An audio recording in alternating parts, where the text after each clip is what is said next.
e a gente vai falar hoje sobre um fundo multimercado, um fundo de uma gestora que eu gosto bastante e que eu nunca falei aqui, resolvi trazer, é o primeiro fundo da Adam Capital sobre o qual eu vou falar, e é um fundo multimercado de um gestor que já tem bastante experiência, né, no mercado de gestão de ativos, né, já passou por várias casas, a gente vai ver um pouquinho aqui da história dele, e é um gestor que, não sei se você se lembra, Amanda, o pessoal que está assistindo, enfim, na semana passada eu li algumas cartas, resumi algumas cartas de gestores, né, de fundos multimercados, com aquilo que eles estão pensando aí até o fim do ano e ano que vem, né?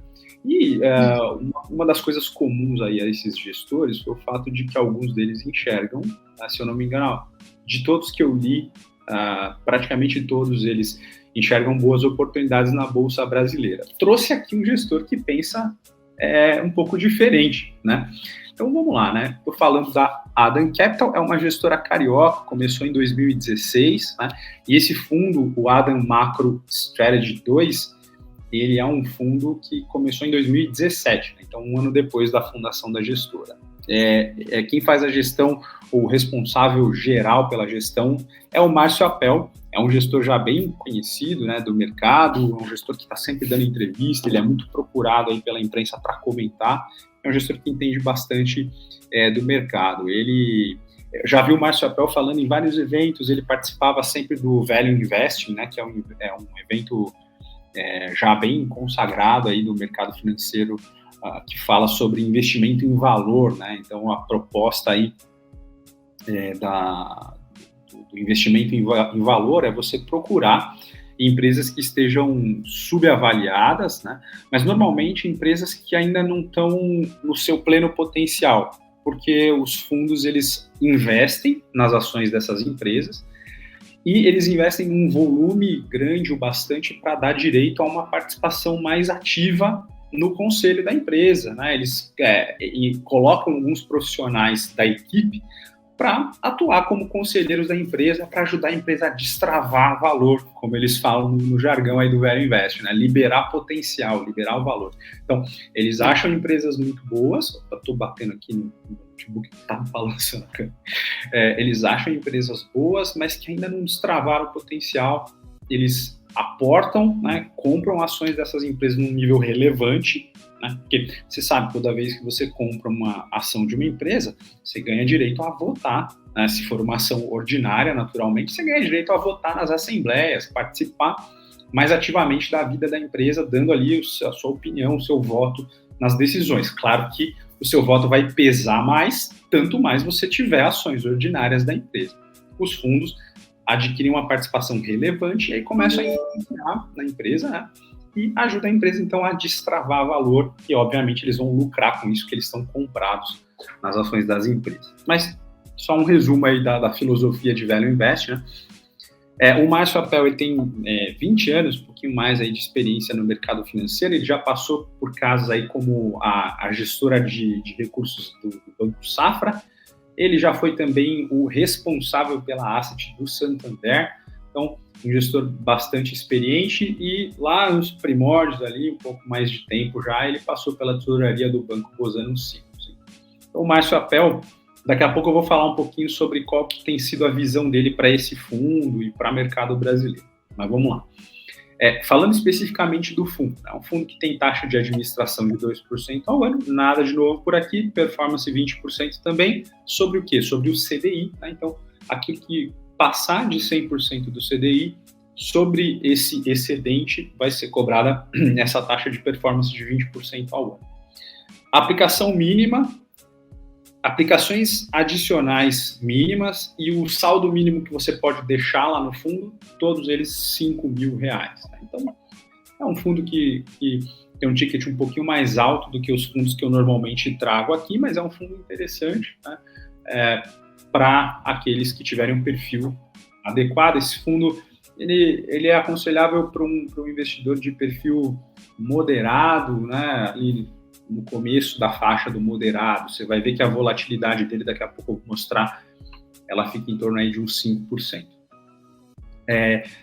Esse fundo é um fundo que o investidor tem que aplicar visando o longo prazo, né? Ele não, de jeito nenhum, em hipótese alguma, pode ser um fundo em que você vai aplicar recursos dos quais você pode ter que dispor a qualquer momento, né? Por quê? Porque você tem que esperar 31 dias, desde o dia em que você pede o resgate até o dinheiro cair de fato na sua conta de investimento lá da corretora. Você tem que esperar 31 dias, e se você estiver desesperado e precisar realmente do dinheiro, você tem que pagar um pênalti aí, uma taxa de saída antecipada, né? Se você precisar do dinheiro antes dos 31 dias, aí você paga 10%, né, sobre o valor do resgate. Então é uma penalidade aí um pouquinho mais pesada, justamente para desincentivar as saídas antecipadas. O investidor tem que pensar bem ao aportar recursos nesse fundo, que não pode ser um dinheiro do qual ele vai precisar a qualquer momento.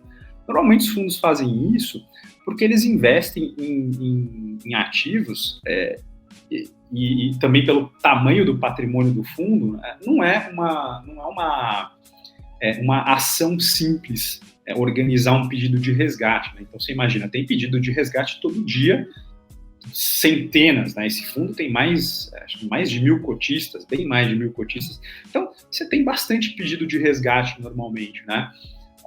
E aí o gestor ele tem que gerenciar esses pedidos de resgate. Ele vai precisar mexer na carteira, comprar e vender ativos ali, mantendo a proporção de ativos que ele considera ideal na carteira, mas ao mesmo tempo dando vazão aí para os pedidos de resgate. E isso leva tempo.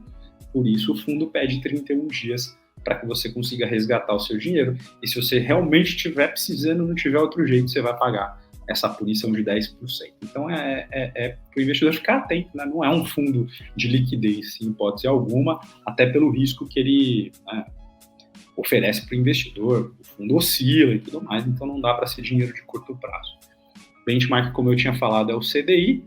Aqui, uma tabelinha que eu gosto sempre de passar, que é a de consistência na gestão, né? Então, o fundo é de 2017, fim de 2017. Até agora, acumulando aí mais ou menos uns 30% de retorno, enquanto o CDI na casa dos 20% baixo, né? Perto de 24% aí. Volatilidade anualizada de 5,58. Então, ele não é um fundo agressivo, absurdamente agressivo, bem longe disso, né? Mas é um fundo que oferece risco, é um fundo multimercado que vai aplicar em ativos de risco. Então, é para o investidor aí, a partir da faixa do começo do perfil moderado, né? Ou até um investidor conservador, mas que está pensando mais em longo prazo. Relação entre meses positivos e negativos, a gente tem aqui 33 meses de desempenho positivo e 18 de desempenho negativo. Em relação ao CDI, né? Quanto tempo o fundo está rodando acima do índice de referência? 27 meses. E 24 meses ele ficou abaixo, né? Então pegou uma fase difícil aí o fundo.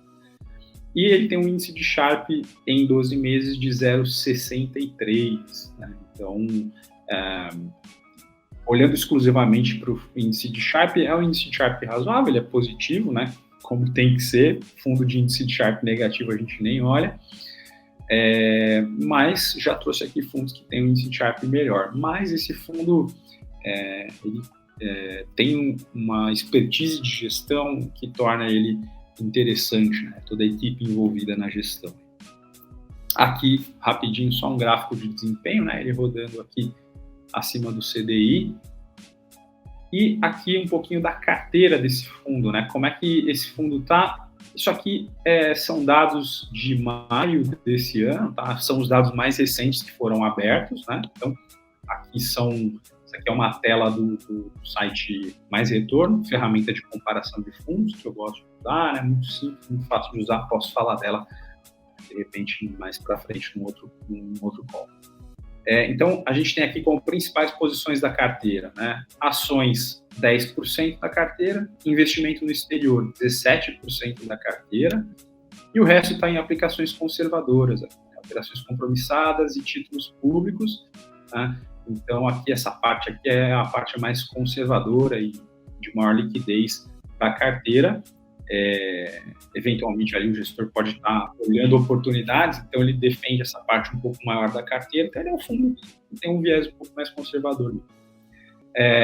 Pode ver aqui daquilo que está em risco de fato, né, a gente tem aqui 17% de investimento no exterior, então ele aplica num fundo no exterior e esse fundo no exterior ele aplica em ações, principalmente do mercado americano. E o Márcio Appel, ele recentemente deu umas entrevistas dizendo do otimismo dele com relação ao mercado americano e eu não diria que é um pessimismo com relação ao mercado brasileiro, mas um olhar aí de que provavelmente a gente não vai ver nada de muito diferente do que a gente tem visto nos últimos 15 ou 20 anos. Então, alguns destaques aí do que esse gestor está pensando, né? Primeiro, ele deixa claro que ele acha um exagero pessoas que falam que o Brasil pode se tornar a próxima Venezuela, né? Então, na verdade, não. E ele disse que o Brasil já passou por outras crises e o Brasil, palavras do Márcio Appel, o Brasil não acaba, o Brasil continua, mas sem empolgação, né? Então, ele diz que ele enxerga um potencial aí de voo de galinha, um jargão comum aí da gente usar, falando de crescimento econômico. O voo de galinha não voa, né? Galinha no máximo dá aquelas decoladas e pousa. Então, é um crescimento que tem os seus picos modestos e depois passa por uma fase de desaceleração, nada muito empolgante, né? Mas também nada catastrófico. Essa é a visão dele aí para o Brasil. Isso aqui é uma aspa dele, ele falou de fato isso, eu trouxe aqui ipsis literis, né, aquilo que ele disse, vamos continuar sendo a meia boca que sempre fomos, com crescimento mais ou menos. Visão do Márcio Appel, gestor do Adam Macro Strategy 2, né? Então, sem muita empolgação com o mercado brasileiro.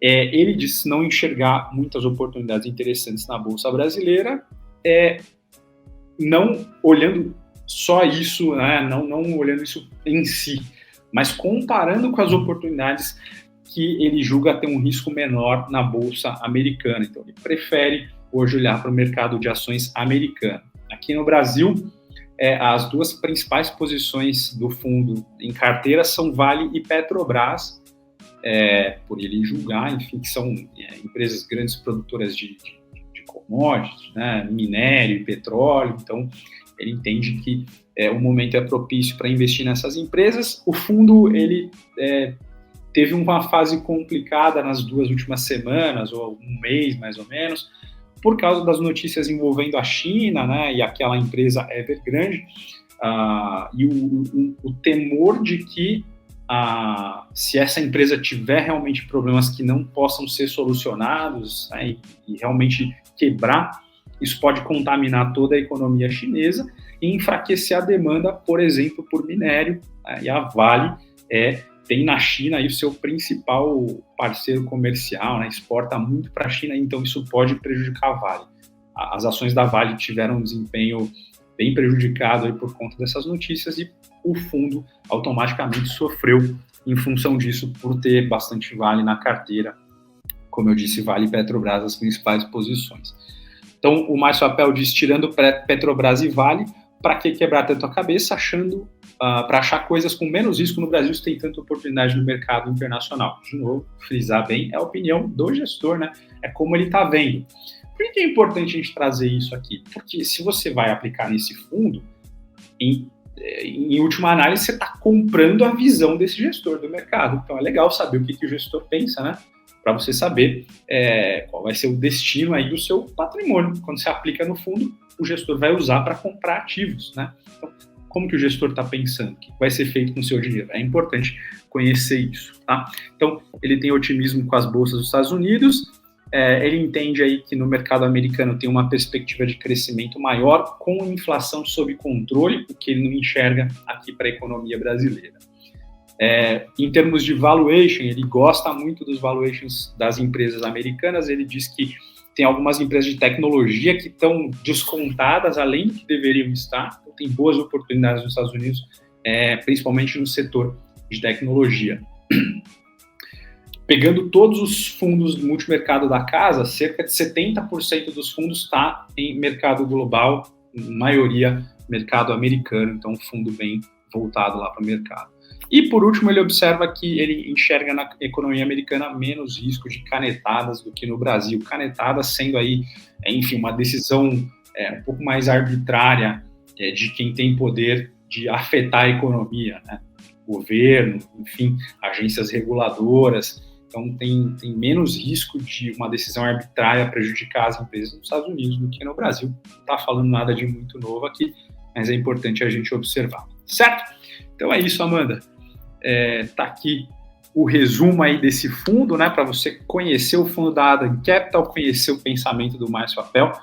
É um gestor que eu acho bem legal, é legal entender o que os gestores pensam, né? Sempre que você que está assistindo a gente estiver considerando um fundo de investimento, vai atrás de saber quem é o gestor e como ele pensa, né? É importante saber. E se você quer orientações sobre quais fundos são os melhores para investir, quais são os melhores fundos do mercado, vem bater um papo com a gente. Aqui a gente não faz recomendação, mas lá no Tete a Tete a gente faz sim. Faz lá o seu perfil de investidor, vem falar comigo que eu te indico os melhores fundos de investimento para você aplicar seu dinheiro, tá bom?